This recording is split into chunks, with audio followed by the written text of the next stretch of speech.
Olá, pessoal! Hoje o nosso papo é sobre um tema que, olha, sempre aparece nas provas de direito processual penal: os mecanismos de solução de conflitos. A gente vai desvendar juntos como a sociedade foi mudando o jeito de resolver suas tretas, suas disputas. Entender isso direitinho é garantir aqueles pontos preciosos no concurso, hein? Então, bora lá? Bom, tudo começa com essa pergunta aí que parece simples, mas é bem profunda. Pensa bem.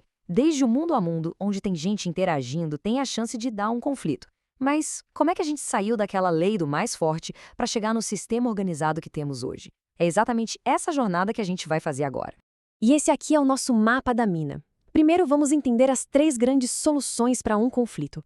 A gente começa com a mais antiga, a autotutela, depois a gente evolui para a autocomposição e, por fim, a jurisdição, que é a forma moderna, né? E claro, no finalzinho, aquela revisão focada para cravar o conteúdo na memória para a hora da prova. Então vamos começar pelo começo. Qualquer conflito de interesses, não importa qual seja, pode ser resolvido de basicamente três maneiras. É legal pensar nelas como se fossem estágios da evolução da nossa própria civilização. E aqui estão eles, os três caminhos. Primeiro, a autotutela, que é onde a força manda. Depois, a autocomposição, que é a vez do diálogo, do acordo. E por último, a jurisdição, que é quando um terceiro imparcial, no caso o Estado, chega e impõe a solução. Vamos olhar cada um deles bem de pertinho, começando pela autotutela.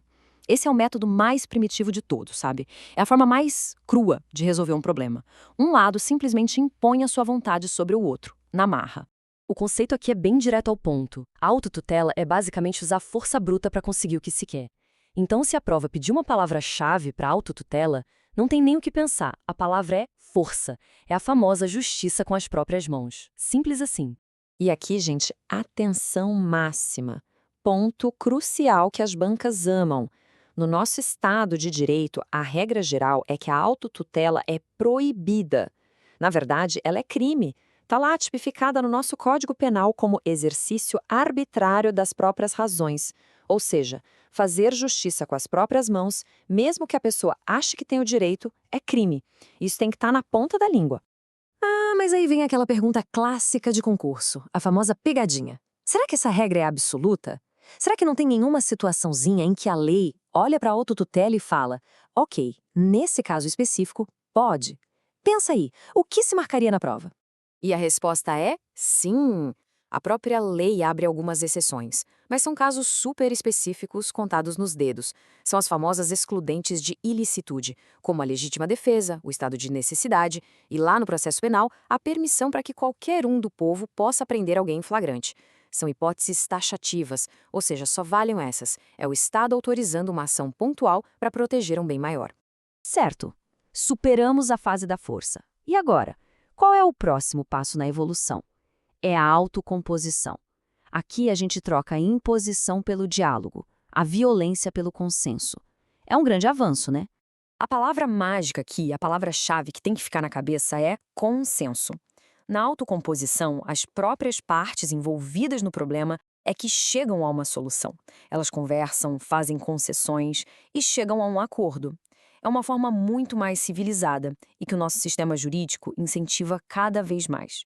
E se perguntarem na prova um exemplo prático disso no processo penal, a resposta na ponta da língua é Lei dos Juizados Especiais. A famosa Lei 9.099, ela nasceu justamente com esse espírito de incentivar soluções mais rápidas e baseadas no acordo para os crimes de menor potencial ofensivo.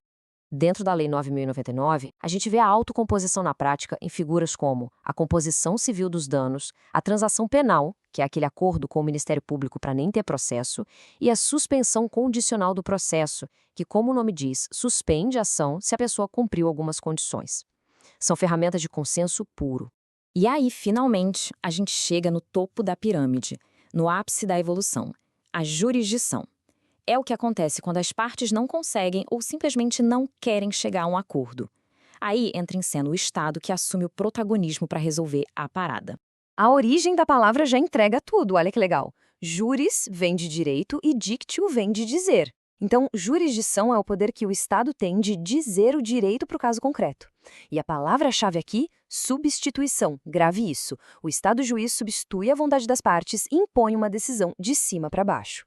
E para deixar o conceito bem amarradinho, olha essa citação do mestre Fernando Capês. Ele define a jurisdição como essa função do Estado de pegar a lei e aplicar num caso concreto para resolver a briga de vez. É uma definição clássica, perfeita para citar numa prova discursiva, por exemplo. Tá, mas como isso funciona na vida real? A jurisdição tem umas características bem marcantes. A substitutividade, que a gente já falou, a inércia, que significa que o juiz não sai por aí procurando o processo. Ele tem que ser provocado, alguém tem que pedir. E a imutabilidade, que é a famosa coisa julgada. A decisão final, em regra, não pode mais ser mudada. Isso traz segurança para todo mundo. E tudo isso é protegido por princípios que são sagrados, são garantias fundamentais. O princípio do juiz natural, que proíbe criar um tribunal só para julgar um caso específico, a inevitabilidade, porque uma vez chamado não dá para fugir da jurisdição, e a inafastabilidade, que garante que qualquer lesão ou ameaça de direito pode sim ser levada para a justiça. Esses 3 princípios são a base de tudo. Ufa! Vimos os 3 mecanismos em detalhes. Agora, para fechar com chave de ouro e ter certeza de que tudo ficou bem guardado aí na cabeça, vamos para a nossa revisão final. Um quadro comparativo que é perfeito para dar aquela última olhada antes da prova. Esse quadro aqui é ouro, pessoal. Ele resume tudo. Na autotutela, quem resolve é a própria parte. O método é a força e ela é uma exceção, porque a regra é que é crime. Na autocomposição, quem resolve são as partes, o método é o consenso e ela é super incentivada pela lei. E na jurisdição, quem resolve é o Estado juiz, o método é a substituição da vontade das partes pela aplicação da lei. E essa é a regra geral hoje em dia. Com esse resumo, não tem como errar. E para a gente terminar, uma reflexão que vai além do decoreba. A gente viu que a autocomposição, por meio da chamada justiça negociada, está ganhando cada vez mais força, né? Então fica a pergunta no ar, qual será o futuro da jurisdição tradicional? Essa que substitui a vontade das partes. É um debate super atual e que, quem sabe, pode até virar tema de uma questão discursiva mais complexa. Vale a pena pensar nisso. Bons estudos e até a próxima!